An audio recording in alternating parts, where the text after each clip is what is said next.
Stu Bailey here with Mark Jones. He's off to a flyer after the lockdown. One started today and won. How good was that? Sue Princess.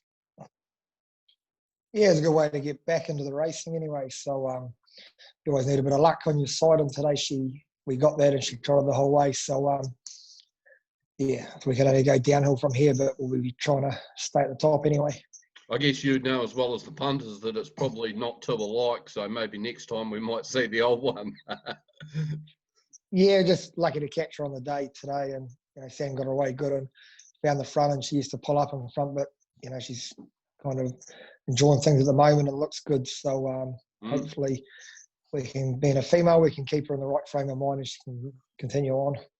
Absolutely. What'd you make of the racing today? It's I guess it's nothing different to what we've always experienced, but obviously you see those horses that have been to the trials and those trainers that normally have them quite forward to the fore today, weren't they? Others struggled. Yeah, it's probably one of those cases where the trial form really showed up. The trainers, the beach trainers and the bigger stables seem to have them a lot more forward than the rest of them, and I'm sure the other ones will improve, but it's probably also, I think, a lot were probably driven conservatively and the leader got an easy time in a lot of races. So maybe that all changes as they get fitter on that. But I think everyone's just happy to be back on track today. Yeah, it's good. It's good to see owners getting a return. There's a bunch of happy owners there today, and those that missed out will get $1 along the way. So great to see the wheels turning again anyway, wasn't it? Yeah, it was. Some owners went home with money, and probably the pleasing thing for the horsemen, this weekend with the racing is all the trainers nominated their horses to race, which means the race splits were very, very good. And all I can do is encourage trainers to keep nominating their horses to race, and they're more than likely going to be in a race they're going to be competitive with. If they get, their ass kicked one week, they'll end up back in the race they should. Yeah. And, I think these trainers have got to stop trialling these horses again. A lot of trainers trial their horses more than David Bain had trials. So there's no money there and it costs the owners. So let's all get to the races and get the horses racing. I agree with you. I think we've got far too many trials and workouts and too many trips to the tracks to Rangiora and wherever, all around the country really. But in Canterbury, we're really bad at trialling horses excessively, I believe. So hopefully having 2 meetings a week at Addington is going to maybe ease that a little bit. And I'd be surprised if that doesn't change things along those lines. Maybe we can even get to the stage where we're going to have some qualifying trials before or even after the races on a Thursday or a Sunday. Yeah, we've got the handicappings in place for horses to race and find their own grade. So the horses going to trials, they're actually achieving nothing and costing the owners money. So let's get every horse to the race we can. Addington are prepared to run more races, which is great. So we've got a chance to start this over again. So let's get more racing out there, more turnover and more chance for owners. I've always believed there's not enough racing in Canterbury for the horses we have. We've got to keep some at home that can't be competitive. But if everybody nominates those horses, they'll be racing each other and it's best for everybody. Yeah, correct. Some good things instead of some of these things come to the fore. Let's look at tomorrow, Friday, 4:34 p.m. So we've got an early start. Race 1, Ko-Fi Sundown. Now, he's an interesting horse, Mark, because you've had to nurse him through a few problems, and he's a horse that actually showed quite a bit of ability, but you've been really patient with him and brought him back in now, given him a couple of trials, and he looks to be pretty well forward. Yeah, he's a funny horse. He's a pretty big horse by peak, and he won the Side Stakes Consolation at 2, but probably with a lot of horses, he wasn't ready to do it at 2, and we paid the consequence at 3, so that season went out the window. But he's had 2 trials back in, and they've both been quite good trials, actually. The first one was pretty quiet, and he's going pretty easy at the finish. And then last week, we just sat him in and let him run home the last wee bit, and he got the line pretty good. Still not foolproof and still not 100% in his gait, but he's probably as good as he can be at this stage. And fitness-wise, he does seem forward enough. He's a pretty natural athletic horse.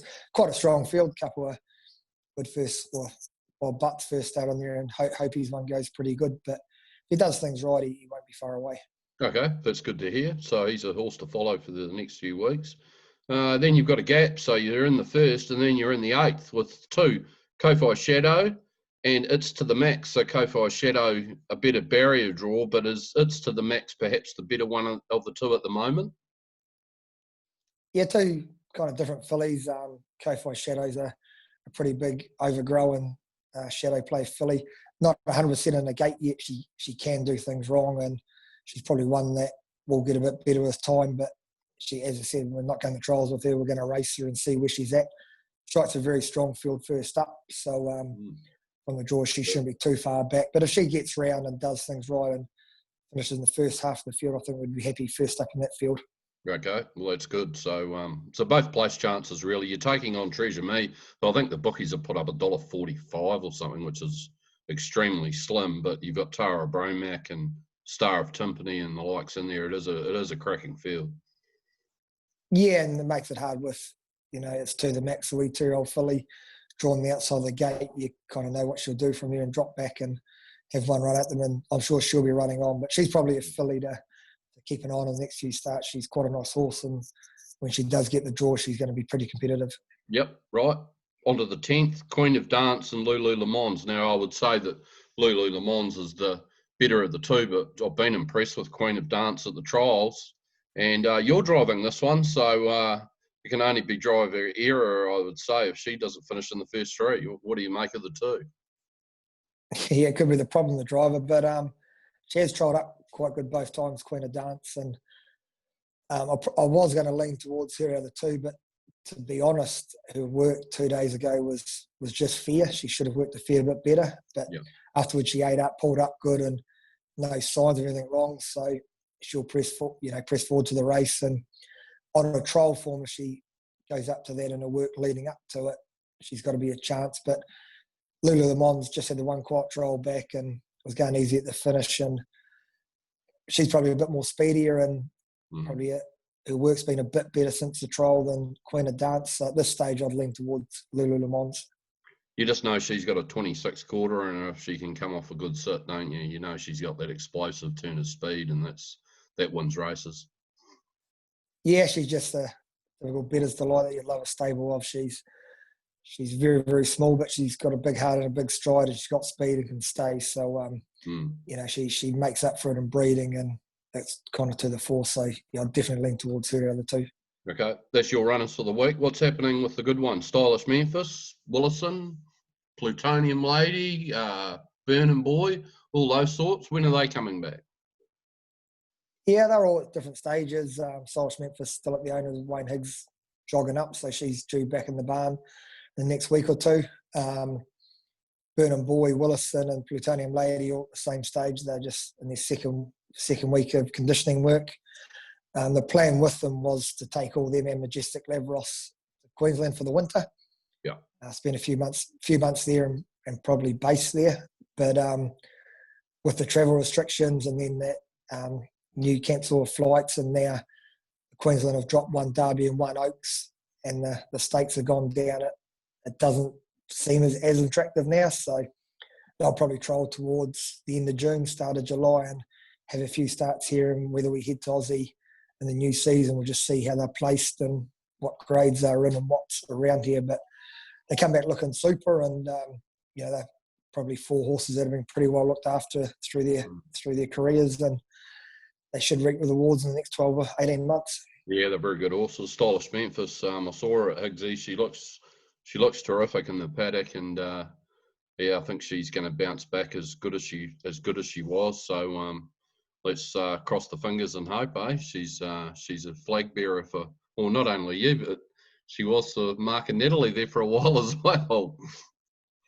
Yeah, we're just lucky to, Mark and Natalie took her over for us, and we only expect one job, an amazing job they done with it, and driven so well. And it's probably a good thing. I'm probably playing my horses down a wee bit, and when you get reports from Mark, how much he did like her, and that you probably realise how good she is. So it's like a lot of things when you have a good horse in the stable, you don't realise how good it is till you lose it, and then you try to replace it and you can't. So it's kind of pleasing to have them come back in, but as we do, we kind of just want to look after them and kind of place them right, and if we can get a few years racing at them, I'm sure they'll reward us. Yeah, absolutely. The league's back tonight. Pete Volandis has got it back up and running, eh? And he's a guy that we've known about, obviously, or do know for a long time, way back to the Harold Park days. And it comes as no surprise to us the job that he's done at the NRL over the last few months, knowing what he's achieved in harness racing, and then of course into the thoroughbreds.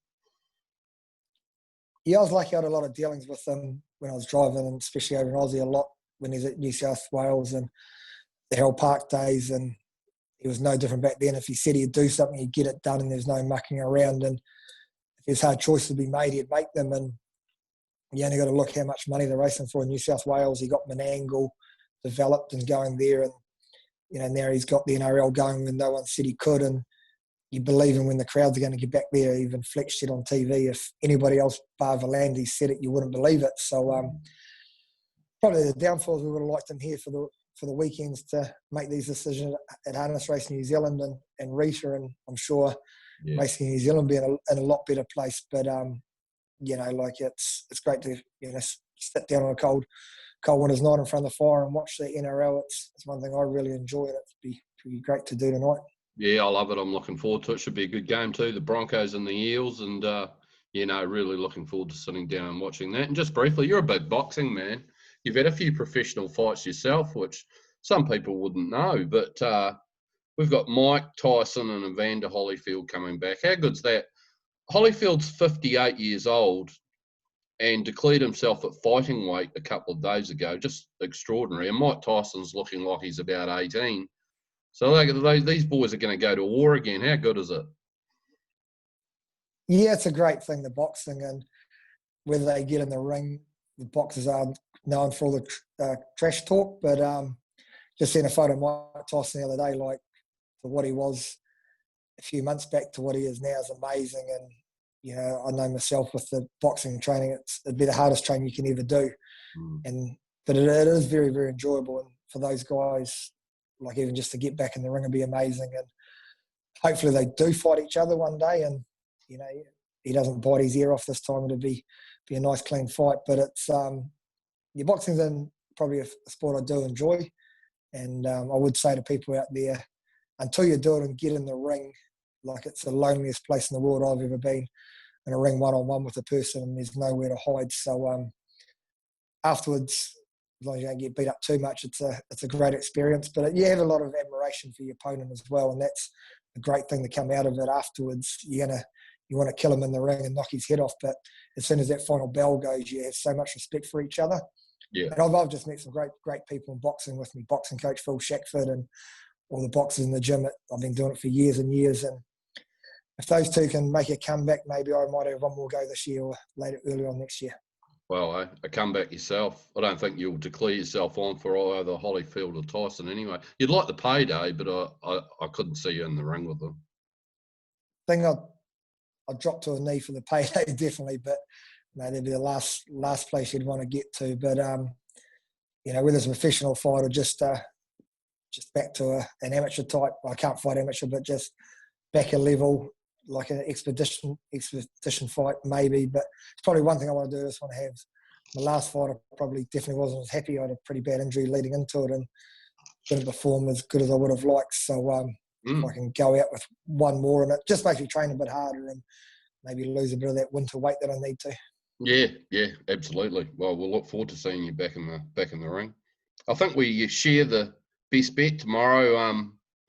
Race 2 tomorrow, if you say so, for Jared O'Reilly. Obviously, we've seen the trial, and it was pretty impressive, and it was a pretty good horse last campaign, wasn't it? And Barrier 3 tomorrow night looks a winner. I thought $3.70, if it's still that, was a really good price for it.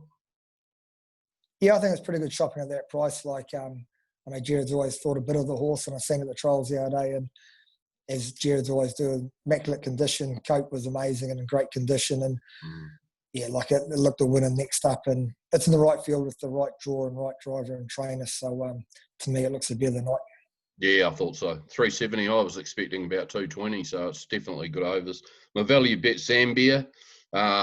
Could be wrong. It's drawn 9 or 8 or 9, but it's a pretty nice horse, actually, this with Paul Kerr, and Johnny Morrison looked after it at the trials the other day. It's going to win 2 or 3 pretty quickly, that horse. So I've chucked that out as my value bet.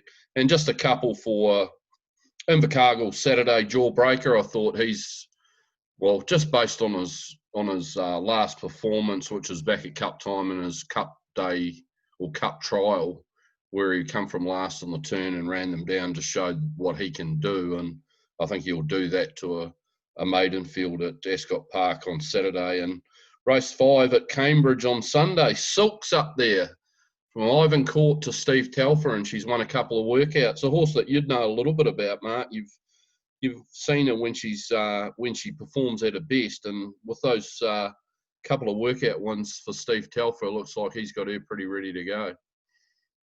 Yeah, horse with a lot of ability and a few tricks, but just seeing the Wales tips online during the week, he was pretty big on her, so he's good enough in the tip on top. I think she's a pretty good tip. Yeah, Whale will be all over her, and no surprises there at all. So hopefully we can find you one. My best bet today won, but we didn't get the show done yesterday. We intended to, but we've ended up doing it today, and mine was Eldorado today, and I beat Mark because your tip was Skippy's Delight, wasn't it? I'm pretty sure I went Sue Princess, to be fair. Did you? Okay. Right, so you beat me. No, we're not talking about tote prices, but anyway. Well, that's great, Mark. Great to chat. We'll do it again next week. We'll probably shorten it a little bit as we go. We've had a good chat tonight, but we're going to talk about your runners and etc. and social media. That's where it's all at the moment. It's a big thing, and you've always got a good opinion. So I'm sure people will enjoy hearing your opinions on these things. So we'll tune in again next week and have another go. Yeah, we'll look forward to it, and yeah, not everyone has to agree with the opinion. It's just one of those things. But yeah, just hope all the punters enjoy back having a dolly try on the racing, and they can back a winner tomorrow night at Addington. No harm having an opinion, Mark. Everyone's got one. I was going to say that, but I didn't know how to word the other part of it. Exactly right. Excellent. Hey, and you found your roses tonight? Yeah, I looked a bit homeless with the beer going on, but getting around the races today, I would have had a few mates there, and Gavin Smith and Robbie Close there looking like cavemen. But yeah, I think it was just something different and something lockdown, but might be a bit colder tomorrow morning. But I had to look a wee bit respectful. Yeah. Well, watching on TV, as good as I can. Yeah, well, watching on TV today, I thought Goose's his one's just got to go. Matty Williamson's Mo's got to go, and Gav probably doesn't carry his off too bad. So if he trimmed it up a little more, Gav, then I reckon he'd be quite passable, and he's the better one of the lot. But they're all pretty hideous. Yeah, I think they've got to get into my father's bar and get the beard trims. But probably the hardest thing today was looking at Matty and realising it wasn't Phil. I'll let you sort that one out with Phil when you run into him next. Excellent, Mark. Thanks for that. We'll talk next week, eh? Thank you. Bye.